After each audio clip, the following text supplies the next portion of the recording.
Buonasera a tutti, benvenuti a questa nuova puntata di Effetto Sera Talk Show su Social. Parliamo di cucina oggi, lo facciamo in compagnia di un graditissimo ospite che è Enrico Piano, Executive Chef del ristorante Casa Grazia a Cagliari. Buonasera, grazie di essere presente. Buonasera Fabrizio. Ciao chef, ci diamo del tu, ce lo siamo detti prima al record, quindi nessun problema. Allora, oggi il graditissimo ospite che è appunto Enrico Piano, perché insieme alla moglie poi Carla Palermo avete aperto da qualche tempo, da 2 annetti se non ricordo male, appunto questo ristorante a Cagliari in via Barone Rossi, Casa Grazia. Voi arrivate da San Sperate, dopo aver però girato un po' in lungo e in largo l'Italia, siete ritornati alla terra madre poi di fatto, no? Sì, esatto. Come mai questa decisione e soprattutto che cosa vi ha spinto ad aprire un ristorante a Cagliari poi? Allora Fabrizio, diciamo che questo è un sogno nel cassetto che dura, per quanto mi riguarda, da un bel po' di anni. Sono nel settore circa 16-17 anni. 8 anni fa praticamente ho conosciuto la mia compagna, che è Carla, che hai menzionato poco fa, col quale abbiamo condiviso questa passione per la cucina e di conseguenza anche abbiamo deciso di aprire questo sogno nel cassetto insieme. Siamo aperti dal 4 di settembre 2022, quindi per noi diciamo che possiamo dire che questo è il terzo anno, quindi anche uno degli anni, se vogliamo, un po' più fondamentali per quanto riguarda una startup come la nostra. Ovviamente il nome non è per caso, Casa allora, e Grazia, i due nomi non sono buttati per caso. No, esatto. Allora, il nostro nome, quindi Casa Grazia, viene da, insomma, un sentimento abbastanza forte, perché è un nome dedicato a mia mamma. Mia mamma era Grazia, quindi in questo caso lei purtroppo è venuta a mancare 8 anni fa. Di conseguenza, insieme a Carla abbiamo deciso di rendere omaggio, insomma, a lei, che in un certo senso per me è stata anche un po' la musa ispiratrice per quanto riguarda il mondo della cucina. Non era la sua professione, ma era un'ottima cuoca fra le mura di casa. Di conseguenza mi ha trasmesso la passione insomma, per questo mondo. Per quanto riguarda invece quello che voi proponete ai clienti, alle persone che vengono a mangiare da voi, particolare riferimento ai prodotti cosiddetti di qualità chilometro zero, o mi sbaglio? Allora, prevalentemente sì, noi diciamo che la nostra filosofia di cucina prevalentemente si basa sul fatto di qualità e non quantità. Quindi per questo abbiamo deciso personalmente di recarci noi a fare la spesa, vedere e toccare la materia prima con mano, in prima persona.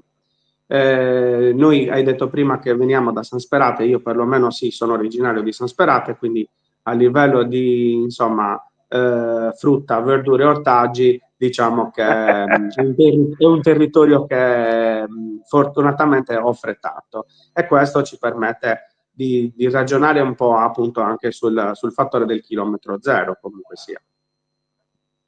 Per quanto riguarda invece la vicinanza con altri territori, uno a caso, la regione Toscana.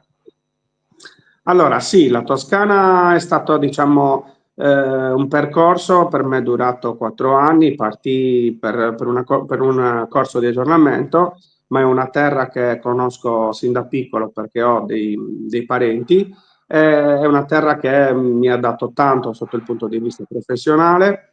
È una regione ricca di materie d'eccellenza, e per diversi punti di vista ho trovato delle uguaglianze con, insomma, quella che è la nostra terra, la Sardegna.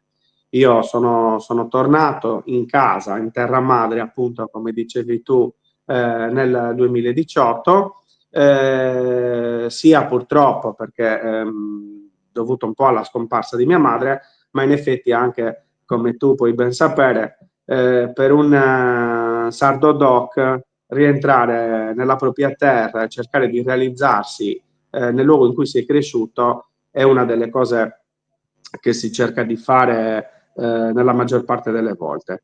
Quindi abbiamo deciso di investire, di provare ad aprire la nostra attività a Cagliari. Ovviamente abbiamo puntato sulla città, poiché il suo bacino di utenze è un pochino più importante. E ovviamente, insomma, nonostante la concorrenza sia abbastanza presente sul territorio, sul mercato cagliaritano, cerchiamo di trovare delle distinzioni, di distinguerci per quella che è la nostra proposta a livello culinario.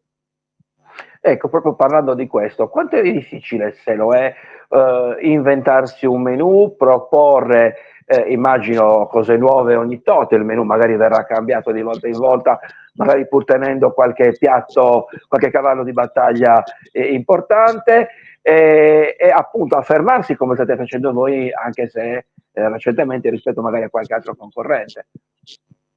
Allora, sì, in realtà è molto difficile. Noi praticamente siamo una piccola realtà, noi abbiamo 24 posti a sedere, prevalentemente facciamo tutto da soli. Quindi già questo è una fase molto difficile per quanto riguarda la gestione dell'attività. Ovviamente ci occupiamo di tutto, tra cui anche la realizzazione dei menù. Purtroppo a livello organizzativo non è possibile pianificare un menù per ogni stagione qui in Sardegna, perché prevalentemente sappiamo che le stagioni sono due, quindi abbiamo deciso di organizzarci e di pianificare i menù seguendo la doppia stagione, ovvero, mi spiego meglio, il menù primaverile estivo e quello autunnale invernale.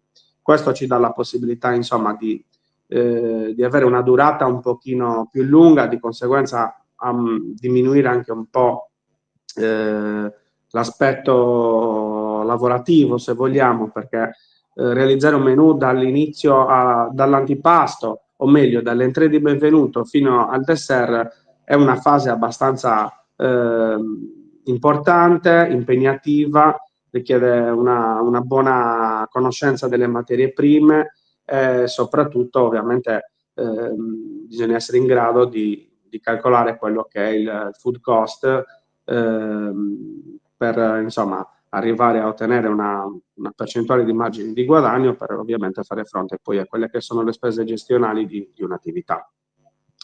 Quindi siamo organizzati in questo modo. Per adesso stiamo facendo circa 2 menù annuali, ecco, dove in questi menù prego. Sì, prego. Dove in questi menù ovviamente abbiamo deciso anche di tenere qualche piatto che ormai è diventato identitario, come potrebbe essere il risotto in assoluto di gambero rosso, perché questo piatto ci fa compagnia insomma da oltre 1 anno e mezzo. Utilizziamo un riso per esempio sardo della zona di Oristano, quindi abbiamo anche un concetto di territorio, se vogliamo. Viene impiegato con dei gamberi rossi della costa di Villasimius. Lo chiamiamo in assoluto perché utilizziamo tutte le parti del gambero, quindi ottimizzando qualsiasi tipo di spreco. E questo è un piatto che nella sezione dei primi ha riscontrato un forte successo, tanto che abbiamo deciso di tenerlo ancora una volta sul nostro menù. Questo non mi fa che onore. Io volevo sottolineare un aspetto che diciamo è sempre professionale, ma potremmo dire professionale barra gossip, perché Galeotti furono i fornelli e diciamo così il fatto che vi hanno fatto incontrare a te, a Enrico Piano e a Carla Palermo, che sono oltre che coppia nella vita anche titolari e chef del ristorante Casa Grazia. Ecco, fare il ristoratore o appunto avere un'impresa, perché poi di fatto è un'impresa, è un aspetto molto molto difficile, dal fare la spesa alla cucinata e poi a servire i clienti, sicuramente porta via molto tempo. Il fatto di farlo in coppia con la persona con la quale si vive insieme magari è un pochettino più leggero, o no? Ma diciamo che sì, è abbastanza complicato perché allora il fatto di essere una coppia io ritengo che nella nostra attività sia probabilmente il punto forte, nel senso che sappiamo di poter contare l'uno sull'altro. Entrambi ovviamente nasciamo in cucina, però per esigenza, siccome siamo ancora una nuova attività, quindi ci stiamo facendo conoscere, ovviamente non abbiamo sempre una mole di lavoro ricca nei weekend, non ci possiamo effettivamente permettere ancora del personale a tempo pieno. Quindi abbiamo deciso di organizzarci suddividendoci i compiti e io spesso e volentieri seguo la parte della sala e Carla invece gestisce la cucina, almeno negli orari di servizio. È molto complicato perché, come ti dicevo prima, cerchiamo di fare tutto noi.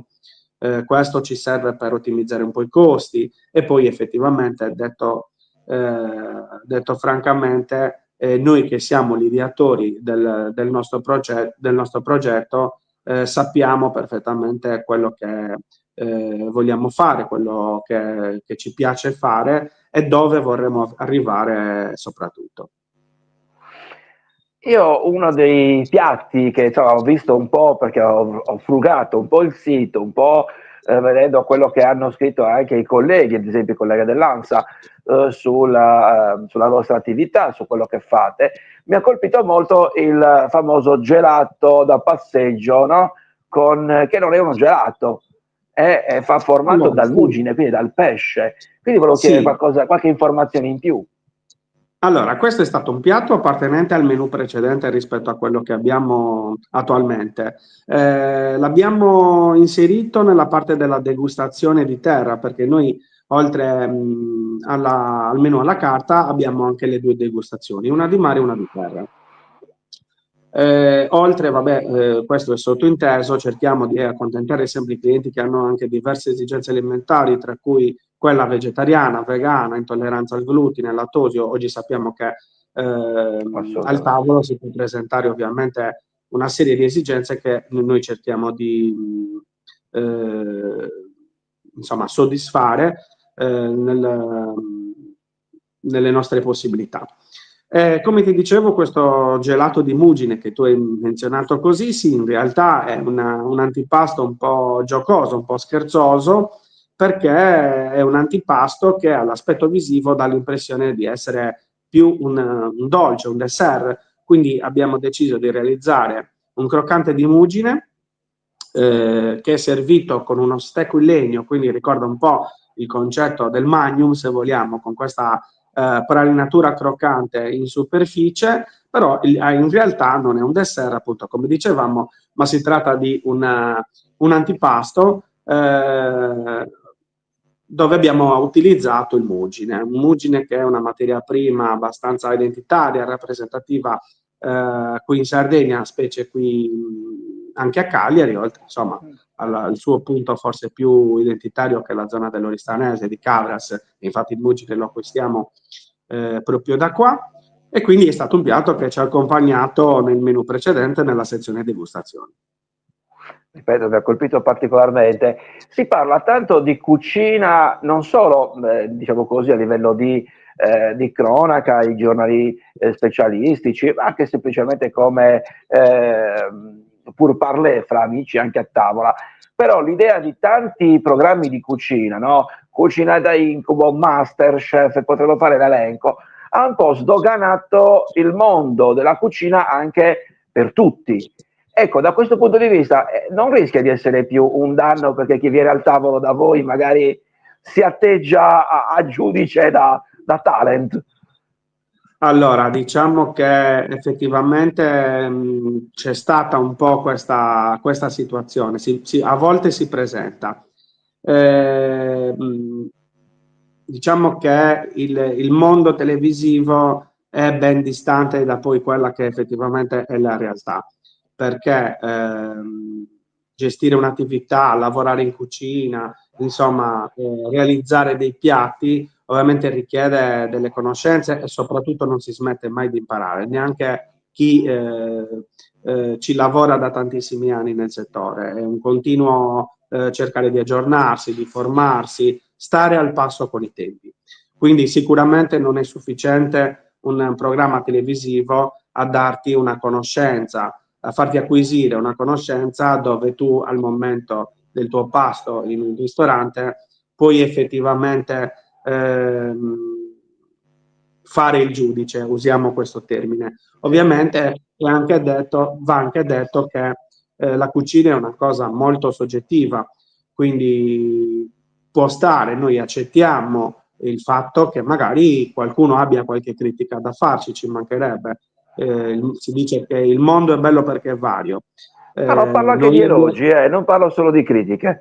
Però no, beh, certo, la persona sì, che pensa di essere il giudice, questo ha la croccantezza piuttosto che sbollentato diversamente, quando prima non sapevo neanche cosa volesse dire poi alla fine. Beh, sì, ovviamente diciamo che se vogliamo io non trovo solo della negatività in questi programmi, perché secondo me da una parte hanno un po' anche aiutato ad acquisire valore a questo mestiere, nel senso che forse prima gli chef, la ristorazione era un pochino più sottotono, ora da quando sono nati questi programmi effettivamente secondo me un pizzico di valore aggiunto a questo mestiere l'ha dato.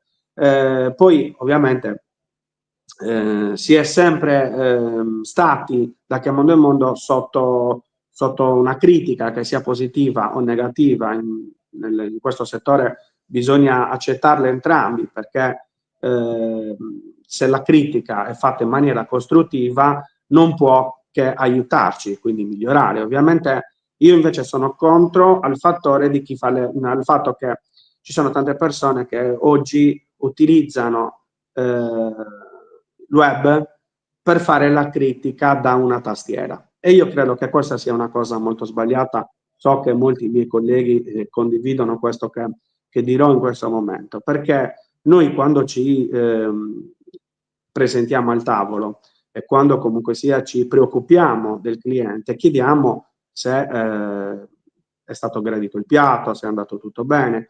Quindi accettiamo in quel momento la critica perché abbiamo un confronto innanzitutto personale col cliente, dove se abbiamo sbagliato, perché capita di poter commettere qualche errore, in quel momento abbiamo la possibilità di rimediare. Quindi se c'è un errore da parte nostra lo riconosciamo, se effettivamente questo c'è, siamo pronti a fare un'altra proposta, a rimediare in qualche modo. E lì diventa una critica costruttiva. Viene a mancare questo quando la critica o la recensione, perché oggi di queste si parla, che possono essere talvolta molto pericolose se fatte in maniera errata, non ci danno la possibilità di rimediare, ma in questo caso veniamo etichettati, ecco, senza che poi effettivamente gli altri che leggano possono essere a conoscenza di tutti gli episodi verificatosi in quel determinato momento. Quindi ecco, questo insomma è il mio pensiero, ma credo che tanti quello che i più condivideranno. bravi di me chiamano shitstorm, no? Poi alla fine metti in rete un commento che veramente rischia di Esatto. danneggiare poi l'attività e le persone, Esatto. e questo è assolutamente da condannare. Chiudo, siamo in chiusura, volevo aggiungere una cosa, magari su questo puoi essere d'accordo con me, non lo so. Credo che comunque è importante, perché anche diciamo, dei programmi TV riferiti alla cucina, perché ha dato la possibilità anche di distinguere fra chi fa prodotti e menù e portate di qualità come fate voi da quelli che non le fanno, e forse anche quello può essere l'aspetto positivo.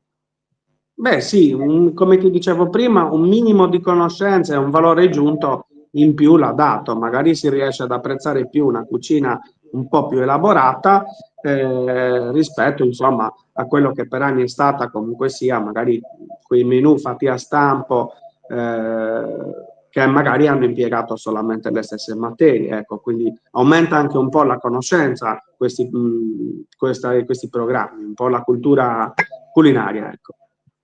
Perfetto, vogliamo ricordare dove vi trovano, dove è Casa Grazia, come possono contattarvi?